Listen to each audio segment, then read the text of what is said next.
Mən Firdovsi. Bu verilişdə sizinlə sənədsiz evlər və mənzillər barədə danışacağam. Bu problem ümumilikdə iqtisadiyyatımızın ən ağırlı olmasa da ən əsas problemlərindən biridir. Bu məsələni iki yerə bölmək olar. 1. Sənədsiz fərdi yaşayış evləri, 2. Çox mənzilli yaşayış evləri. Fərdi yaşayış evlərində bir neçə kateqoriyalara bölmək olar. Bunlar hansılardır? Bələdiyyə sənədi ilə olan ərazilərdə tikilmiş evlər, sənədi olan, yəni çıxarışı olan kənd təsərrüfat təyinatlı ərazilərdə tikilmiş evlər, sənaye ərazilərində tikilmiş evlər ki, bunların evlərin özünün çıxarışı yoxdur. Bir digər kateqoriyada isə hansı ərazilərdəki tikinti icazəsi yoxdur, sənədindən asılı olmayaraq, torpağın sənədinin olub-olmamasından. Misal üçün, çay yataqlarında, yüksək gərginlikli elektrik xətlərinin altında, magistral net kəmərlərinin ətrafında, dövlət əhəmiyyətli magistral dəmir yollarının ətrafında olan və s. bu qəbildən olan evlər. Digər məsələyə keçəcək olsaq, bu çox mənzilli yaşayış binalarıdır ki, sənədləşdirilməsi, yəni çıxarışlarının verilməsi çox uzun çəkən, hansısa səbəblərdən, bürokratiya səbəbindən əlbəttə ki, çox uzun çəkən mənzillər. Bu problemin həll olunmağını istəyiriksə, bu bir sual deyil, mən əminliklə inanıram ki, ölkə olaraq həm xalqımız, həm də ölkəmizi idarə edən şəxslər, birbaşa dövlət başçısı bu problemin həll olmağını istəyir. Bu səbəbdəndir ki, onun bu məsələ ilə əlaqəli 2 fərmanı var.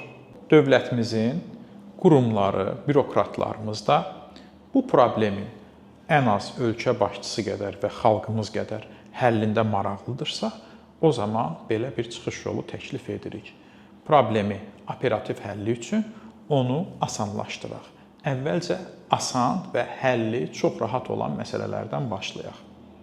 İlk olaraq, kənd təsərrüfat təyinatlı sənədi olan torpaqlarda aparılan tikintilərdən başlaya bilərik. Misal üçün, Binə kəndi ərazisində minlərlə ev var.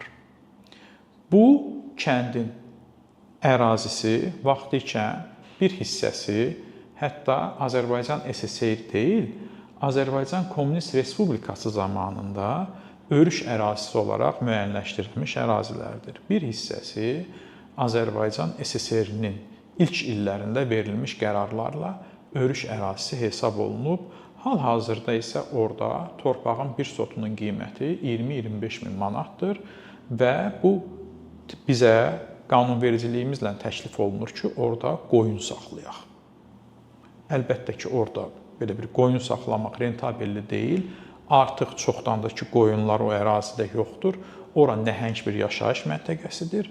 Sadəcə bir neçə dəyərli saatını ayıraraq Nazirlər Kabineti bir qərar verə bilər ki, bu ərazinin yüksək gərginlikli kabellər keçməyən, su yatağı olmayan, müxtəlif təhlükələri olmayan, sadəcə kənd təsərrüfat təyinatlı olan torpaqları bir qərarda qərarlaşdırılıb, yaşayış məntəqələrinə keçirilir və insanlar o ərazidəki çıxarışları varsa, gedib onu yaşayışa çevirir, daha sonra onun üzərindəki evlərin çıxarışlarını alırlar.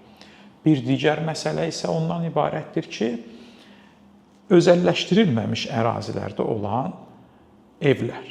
Yenə də eyni qaydada yaxınlaşaraq dövlət bir tender keçirilir. İlk olaraq orada faktiki olaraq var olan ərazidəki ev sahiblərinə təklif olunur ki, bu torpaqları özəlləşdirin, çıxarışını alın və onun üzərindəki evlərinizin də çıxarışlarını alın. Bir başqa bir yanaşma isə zəbt olunmuş ərazilərdir. Bu bir qədər problemli məsələdir. Nə üçün? Əgər zəbt olunmuş ərazi bir başqa şəxsə aiddirsə, o zaman bu hüquqi yollarla müəyyənləşdirilməlidir. İlk olaraq onların barışdırılması aparılmalıdır. Digər şəxsə aid olan yerə faktiki orada evi olan yoldaşlar müəyyən məbləğlər qarşılığında onu satın almalı, yenə də sənədləri dəyişdirilərək öz evlərinin çıxarışlarını ala bilərlər.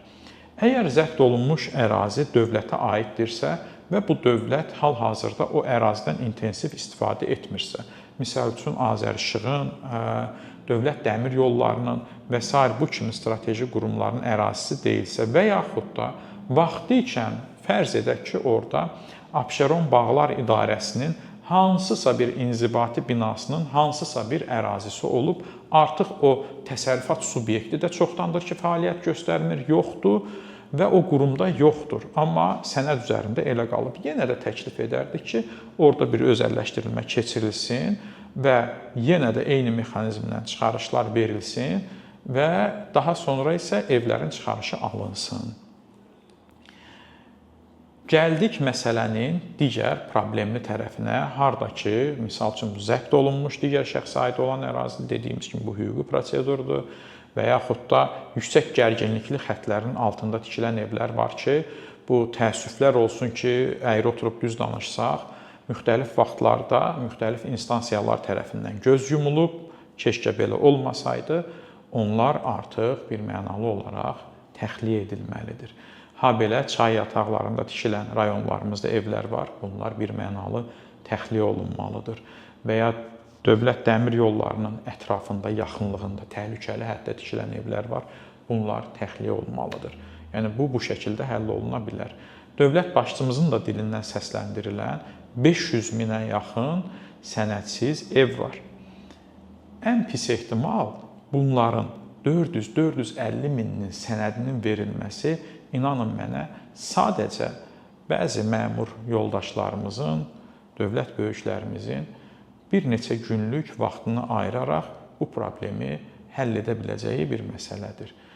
İkinci kateqoriyamıza başlayacaq olsaq, ikinci kateqoriyamızda olan sənədsiz evlər dediyimiz şey, çox mənzilli yaşayış binalarında olan, hələ ki çıxarışları verilməmiş mənzillərdir. Dostlar, sizə bir şey deyəcəm.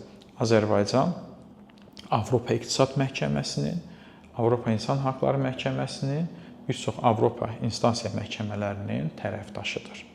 Yəni, onların çıxartdığı qərarlar Azərbaycan ərazisində keçərlidir. Belə bir hal baş vermişdi, bənzəri bir hallar. Deməli, köhnə Yugoslaviya ölkələrində bu cürə zəbt olunmuş, kimsə göz yumub, kimsə də gətirib bu ərazidə ev tikib, vətəndaşlar dövlətdən qaz, su, elektrik enerjisi təminatı almışdır.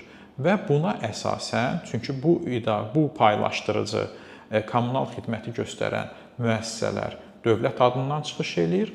Dövlət mənim mülkiyyət hüququmu tanımadığı bir ərazidə mənə elektrik enerjisi, su və qaz satışı həyata keçirir. Onlar yerli məhkəmələrə müraciət etmişdir. Daha sonra apellyasiya qaydasında Avropa məhkəmələrində qalib gəlmişdir. Yəni, xülasələyəcək olsaq, Avropa məhkəmələrinin aldığı qərara əsasən, əgər avtoritet tərəf, yəni dövlət, onun müəssisələri, onun müəyyən etdiyi özəl qurumlar da ola bilər, kommunal xidmətlərin satışını həyata keçirirsə, demək ki, vətəndaşın əmlak üzərindəki hüquqlarını tanımışdır. Tanımasaydı bunu satmazdı. Biz buralara gedib çıxmadan, belə bir şeylərə ehtiyac olmadan çox sadə yollarla bu problemi həll edə bilərik. Bu bizə nə üçün əhəmiyyətlidir? Birincisi ona görə əhəmiyyətlidir ki, bu vətəndaşlar bəzisi o evlərdə anadan olublar, o evlərdən gəlin köçüblər, o evlərdə ailə qurubdular, amma sənədi yoxdur. Hamımız da bilirik ki, filan kəs filan yerdə yaşayır. Faktiki olaraq dövlətimiz bilmir ki, bu evdə kim yaşayır? Birincisi, onların mülkiyyət hüququ bərqərar olarsa, birdən-birə 500 min mənzildən deyək ki, 400 mininin mülkiyyət hüququ təsdiqlənərsə, bu insanların sərvəti rəsmiləşmiş, legallaşmış olacaq və bizim ümumi daxili ölkəmizin ümumi dəyəri artmış olacaq. Birdən-birə 400 min mənzilin dəyərinin müəyyənləşdirilməsi baş vermiş olacaq. Daha sonraki proseslərdə biz növbəti verilişlərimizdə bu məsələyə toxunasıq. Bu evlər rəsmi notarial alqı-satqı predmeti olacaq ki, hal-hazırda əmlak bazarında təqribi hesablamalara görə bu evlər ölkə bazarının 30%-ni təşkil edir. Təkrar satışlar və kirayə mənzil bazarının 30%-ni təşkil edir.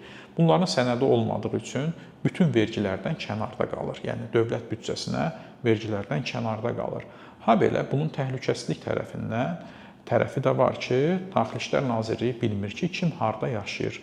Misal üçün kiminsə babası Yevlax rayonundandırsa, o ailə qurduqdan sonra gəlib Binə qəsəbəsində bir ev tikibsə, övladları orada anadan olubsa, böyük ehtimal heç uşaqlarının ömür boyu görmədiyi Yevlax rayonunda olan bir küçədə qeydiyyatları davam edir.